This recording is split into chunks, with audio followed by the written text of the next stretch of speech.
الذین آمنوا ان من ازواجکم واولادکم عدوا لکم فاحذروہم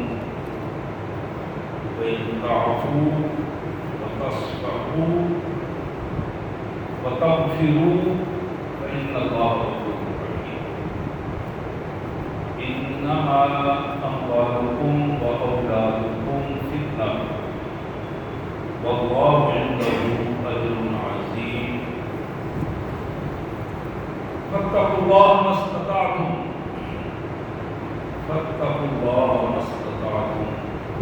واسمعوا وأطيعوا وأنفقوا خيرا لأنفسكم ومن يوق شح نفسه فأولئك هم المفلحون آمنت بالله صدق الله العظيم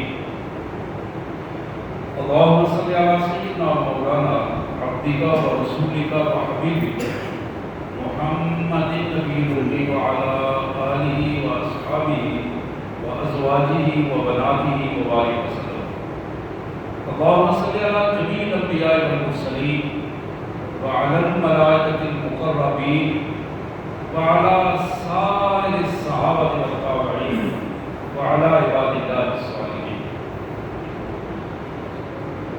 اللہ عز و جل کے پاک کلام قرآن مجید میں یہ 28واں پارہ ہے اور سورہ تغابن 28واں پارہ سورہ تغابن آیت نمبر 11 سے لے کر 16 تک میں نے آیات تلاوت کی ہیں۔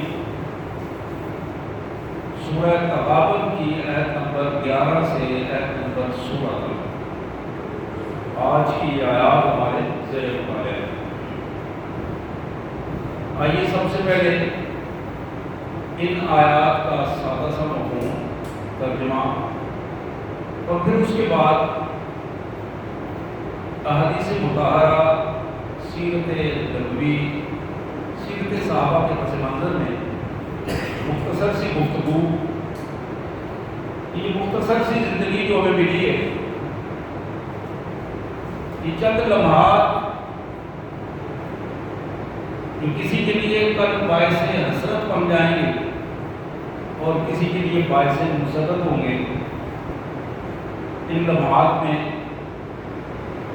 کن بنیادوں پر رہ کر اس کو باعث مسرت بنا سکتے ہیں آنے والی زندگی میں،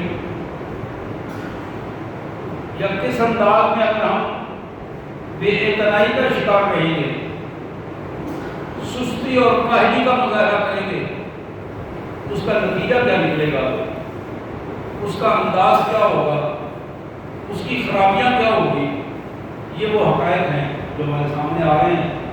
آئیے سب سے پہلے ان آیات کا سادہ سا مفہوم۔ اللہ کے پاک نام سے بڑا مہربان، بہت زیادہ رحم کرنے والا ہے۔ ما اصاب من مصیبت الا باذن اللہ۔ لوگوں، آزمائش کی صورت میں جتنے مشکل حالات تم پر گزرتے ہیں، مسائل آتے ہیں، آزمائشیں آتی ہیں، پریشانیاں ہوتی ہیں، اللہ کی اذن کے بغیر کچھ بھی نہیں۔ سب مالک کے علم میں ہے اور اس کی اذن اور اس کی مشیت اور اس کے حکم سے ہے۔ وَمَن يُؤْمِن بِاللَّهِ يَهْدِ قَلْبَهُ۔ جو شخص اپنے اللہ پر اعتماد رکھتا ہے، جسے اپنے اللہ پر ایمان سے پکا ہے، جس کا اللہ پر توکل ہے، یہ ایسا بندہ ہے کہ جس کے دل کو اللہ خود رہنمائی دیتے رہتے ہیں، خود وہ فیصلے اللہ کی طرف سے اس کے لیے فیصلے آسان ہو جاتے ہیں۔ اس لیے واللہ بکل شیء علیم، اللہ تو ہر چیز کو جانتا ہے، ہم کچھ نہیں جانتے، مالک تو سب جانتا ہے۔ وہ مالک جو سب جانتا ہے وہی اپنے ایمان والے بندوں کو رہنمائی دیتا ہے، اور اس رہنمائی کا لینے کا طریقہ کیا ہے؟ وَأَطِیعُوا اللَّهَ وَأَطِیعُوا الرَّسُولَ۔ لوگوں، اپنے آپ کو اللہ کا فرما بردار بنا دو، اللہ کے رسول کا فرما بردار بنا دو، دیکھو زندگیاں آسان ہو جائیں گی، زندگیاں آسان ہوں گی۔ اللہ کا فرما بردار بناؤ، اللہ کی مان لو، اللہ کے رسول صلی اللہ علیہ وسلم کی مان لو، زندگیاں آسان ہو جائیں گی۔ فَإِن تَوَلَّيْتُمْ فَإِنَّمَا عَلَىٰ رَسُولِنَا الْبَلَاغُ الْمُبِينُ۔ تو یہ بات بھی یاد رکھو کہ اگر تم نے اللہ اور اللہ کے رسول کی اطاعت سے منہ موڑ لیا، اپنے آپ کو مسلمان کہنے کے باوجود، کلمہ پڑھنے کے باوجود، مسلمانوں کی آبادی اور مسلمانوں کا نام رکھنے کے باوجود، فَإِن تَوَلَّيْتُمْ، اگر اللہ کے حکم سے منہ موڑ لیا، اللہ کے رسول صلی اللہ علیہ وسلم کی ارشادات سے پیچھے ہٹ گئے، تو پھر اللہ فرماتے ہیں میرے رسول کی ایک ہی ذمہ داری ہے کہ وہ بات تم تک پہنچا دے، اس کے بعد فیصلہ کرنا ہماری ذمہ داری ہے۔ ہمارے نبی، ہمارے رسول صلی اللہ علیہ وسلم کی ذمہ داری کیا ہے؟ فَإِنَّمَا عَلَىٰ رَسُولِنَا الْبَلَاغُ الْمُبِينُ، کہ کھلی کھلی بات تم تک پہنچا دے، اس میں کوئی آگے پیچھے نہ کرے۔ تو بات کھلی پہنچانی کیا ہے؟ اللہ لا الہ الا ہو، یہ ہے اصل بات۔ اس بات کو دو انداز میں بندہ مومن کو سمجھ لینا ہے، اللہ کے علاوہ کسی کے پاس طاقت نہیں ہے، اللہ کے علاوہ کسی کے پاس کچھ بھی طاقت نہیں ہے۔ یہ سارے مرنے کے محتاج ہیں، یہ سارے کھانے کے محتاج ہیں، یہ سارے عزت لینے کے محتاج ہیں اللہ کے علاوہ۔ واللہ الغنی وانتم الفقراء، اللہ غنی ہے، تم سارے محتاج ہو۔ اللہ لا الہ الا ہو، اللہ ہی وہ ذات گرامی ہے جس کے علاوہ کسی کے پاس طاقت نہیں ہے۔ وعلی اللہ فلیتوکل المؤمنون، اور یہی وہ حقیقت ہے جس پر ایمان والے توکل اور اعتماد کرتے ہیں۔ حضرات، یہ ایک پیراگراف تھا جو قرآن مجید نے ہمارے سامنے رکھا، حقائق کھلے الفاظ میں سامنے رکھ دیے۔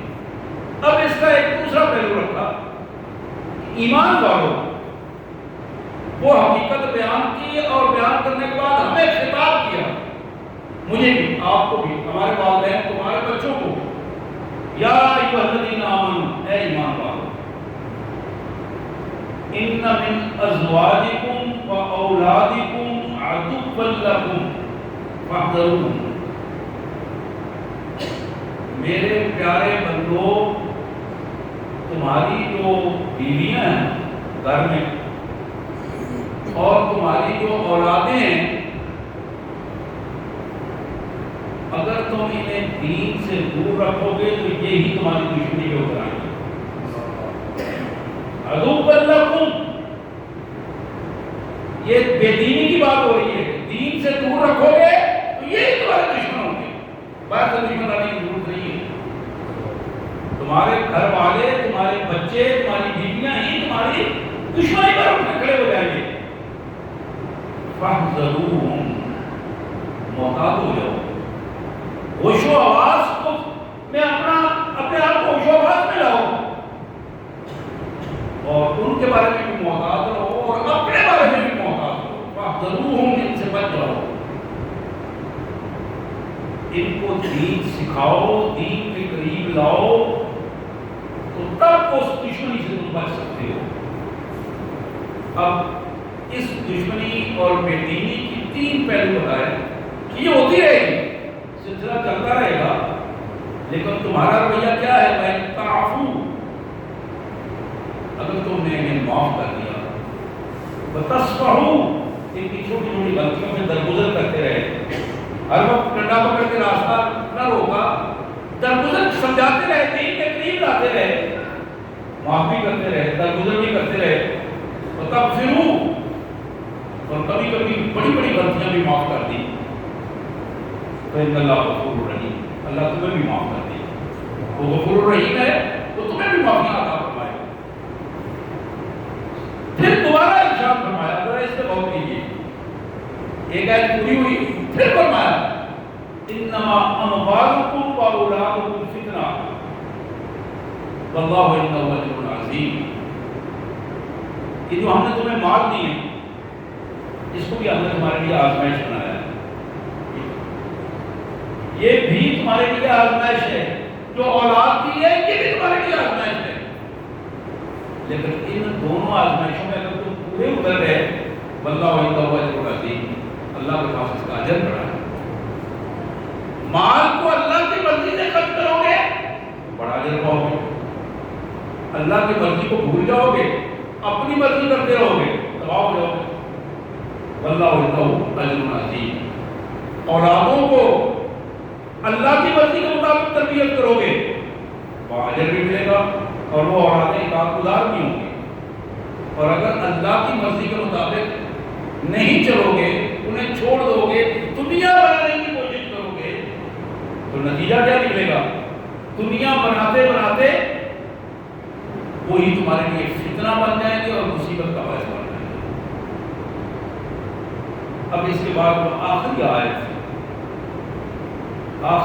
جو ارشاد فرمائی وہ بڑی سننے والی ہے، یہ پورا خلاصہ ہے اس پوری گفتگو کا۔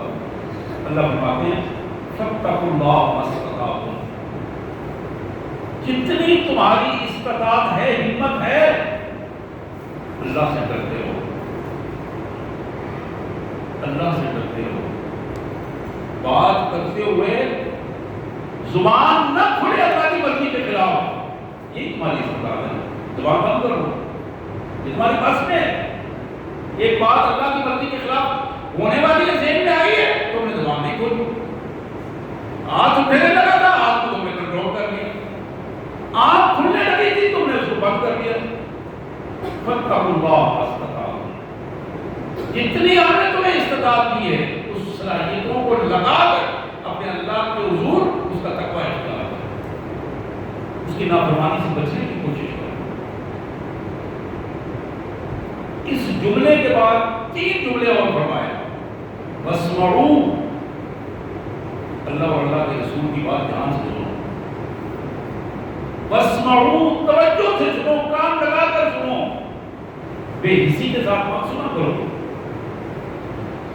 واطیعوا، اپنے آپ کو لگا دو ان کی اطاعت پر، جو احکامات ملے ہیں ان احکامات کو عمل کرنے پر لگا دو اپنے آپ کو، وانفقوا خیرا لانفسکم، اور جو صلاحیتیں تمہیں دی ہیں، مالی صلاحیتیں، ان کو بھی خرچ کرو اپنے اللہ کے لیے، اس کی رضا کے لیے، خیرا لانفسکم، یہ کام کر لو گے تمہارے لیے بہتری ہوگی، اپنے لیے کرو گے، اس کو کسی پر احسان نہیں کرنا تمہیں، خیرا لانفسکم، یہ تمہارے اپنے لیے ہے۔ اور پھر آخری جملہ جو ہے کمال کا جملہ ہے، وَمَن يُوقَ شُحَّ نَفْسِهِ فَأُولَٰئِكَ هُمُ الْمُفْلِحُونَ، جو بندہ دل کی تنگی سے بچا لیا گیا، دل کی تنگی، مال خرچ کرنا دل تنگ ہو گیا، یہ پیسے ہی مسجد کو دے دیں گے، مدرسے کو دے دیں گے، تو غریبوں کو کیا ہے، وہ ان کی بجائے میں اپنے بچوں پر خرچ کر دوں، ان کی بجائے یہ کاروبار کو بہتر کر دوں، 1000 2-4 دے دیں، کیا یہاں تو اللہ فرما تو میں یوں بشوہ نفسی، جو شخص دل کی تنگی سے بچا لیا گیا، فَأُولَٰئِكَ هُمُ الْمُفْلِحُونَ، اصل کامیابی یہ ہے، کامیابی یہ ہے کہ دل میں تنگی نہ ہو، خوشی سے کام کرے، خوشی سے اللہ کو خرچ کرے۔ حضرات یہ وہ بنیاد ہے ان آیات کی جو اللہ تعالیٰ نے ہمارے سامنے رکھی ہے۔ 28واں پارہ تھا، سورہ تغابن کی آیات ہیں، آیت نمبر 11 سے 16 تک، جن کا سادہ سا مفہوم میں نے آپ کے سامنے رکھا۔